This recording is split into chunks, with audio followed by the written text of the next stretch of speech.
نہیں کرتا کہ وسوسہ سب یہ سارے نام اس کے ہم نے ایک اچھا سا پیارا سا نام دیا فونی.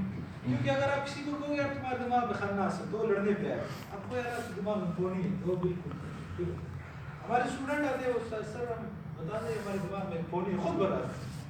تو یہ پیارا سا نام اور فونی کہتے ہیں گھوڑے کے چھوٹے بچے کو. اس ورک شاپ میں ہم امتحان کیوں یہ ہم نے پڑھ لیا, آپ نے وہ بتا دیا امتحان کے اچھے طریقے برے طریقے امتحان میں ناکامی کی وجوہات, امتحان کی تیاری کب اور کیسے, مطالعہ کیسے, کلاس روم میں کیسے بیٹھنا ہے, نوٹس کیسے لینے, پرچان کرنے کا طریقہ کیا ہے, امتحان کے بعد کیا کیا کرنا ہے, یہ ساری چیزیں ہم انشاءاللہ آپ کو بتائیں گے. زندگی رہی تو صحیح امتحان کیوں علم میں پختگی آ جائے, صلاحیت کا اندازہ ہو جائے, یا تو پہلے بتا دیا نوکری مل جائے, زندگی کے مشکلات سے نمٹنے کی صلاحیتیں آتی ہیں.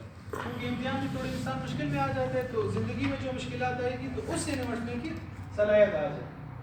امتحان کے اچھے طریقے اور برے طریقے, جیسے کہ ایک بندہ ہے کہانیاں سناتا ہے مزاحیہ کہانی, تو وہ سنائے تو کوئی اس پر ہنستا نہیں, لیکن وہی کہانی کوئی اور بندہ سنائے اچھے طریقے سے سنائے تو سب اس پہ ہنسنے لگے. اسی طرح گاڑی چلانا وہی گیئر ہے, وہی کلچ ہے, وہی بریک ہے, سب کچھ وہی چیز ہے, لیکن بعض اناڑی ہوتے ہیں اور بعض کھلاڑی ہوتے ہیں, چلانے کے طریقے میں فرق ہوتا ہے.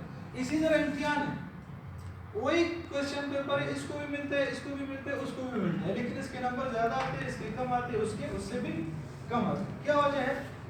یہ سارا کھیل چکر کس کے, بعض اچھے طریقے سے تیاری کرتے ہیں, اچھے طریقے سے پیپر حل کرتے ہیں, اور بعض غلط طریقے سے تیاری کرتے ہیں, غلط طریقے سے پیپر حل کرتے ہیں. اچھا امتحانات میں ناکامی کی وجوہات کیا کیا ہو سکتی ہیں بتائیں آپ لوگ. بولنا ہے مجھے اور نہ کرنا اپنے ایگزام پہ, اپنے کو وقت نہ دینا, وقت نہ دینا ماشاء اللہ, اور تیاری نہیں کرنا, تیاری نہیں کرنا, اور دلچسپی نہ لینا, دلچسپی نہ لینا, شاباش, اور نقل کی نیت نہیں, نقل کی نیت میں کیا بات, دلچسپی نہ ہو, مضمون بہت زیادہ مشکل ہو, یا غیر تسلی بخش دہرائی جیسے انہوں نے کہا, بہت زیادہ مضامین ہو, اشارہ ایک یاد نہیں کر سکتا, اس کا ذہنی سطح اتنی ہے کہ ایک یاد کرے اس کو 8 پیپر دینے ہوتے, یا بیمار ہو جاتا ہے. بعض لوگ ہمیشہ بھی پرچے میں بیمار ہو جاتے ہیں, پرچوں میں, کیونکہ وہ ٹینشن لے لے کر بیمار ہو جاتے ہیں. یا امتحانی ٹائم ٹیبل سے آگاہی کرنا ہوتا ہے, پتہ ہی نہیں ہے ڈیٹ شیٹ کا بھائی کون سا پیپر ہے, کیا حساب کتاب ہے, صحیح ہے.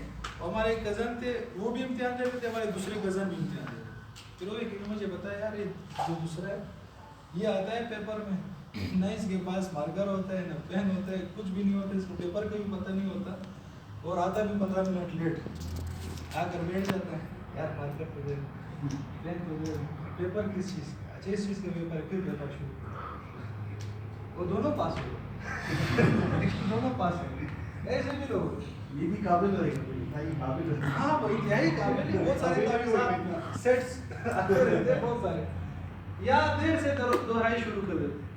امتحان سر پہ آ گیا, کل پیپر ہے, آج اس کو ہوش ہے, ہر رہے تو امتحان شروع ہو گیا, اب بولا شروع کرو, پیپر اٹھاؤ, یہ اٹھاؤ, وہ اٹھاؤ, اس وقت دہرائی شروع کر دی, جس کی وجہ سے ناکامی ہو جاتی. امتحانی پرچے کو صحیح طریقے سے رٹا لگانا, ہاں رٹا لگانا, امتحانی پرچے کو صحیح طریقے سے نہ پڑھنا. بہت سارے لوگ محنت بہت زیادہ کرتے ہیں لیکن پیپر کو صحیح نہیں پڑھتے, صحیح نہیں سمجھتے, جس کی وجہ سے ناکام ہو جاتے. کتنے سوال جو لازمی سوال ہے وہ چھوڑ کر آ جاتے. اچھا ایک کونی ہے ہمارے دماغ میں, میں اس مضمون کو نہیں پڑھ سکتا. آپ لوگ کو بھی بات لوگ کہتے ہیں یار مجھے میتھ صحیح آتی ہے, میں فزکس میں اچھا نہیں, میں فلانا میں اچھا نہیں, میں فلانا میں اچھا نہیں, اسی طرح ہے یا نہیں. تو یہ کونی یہ دماغ سے نکال دیں.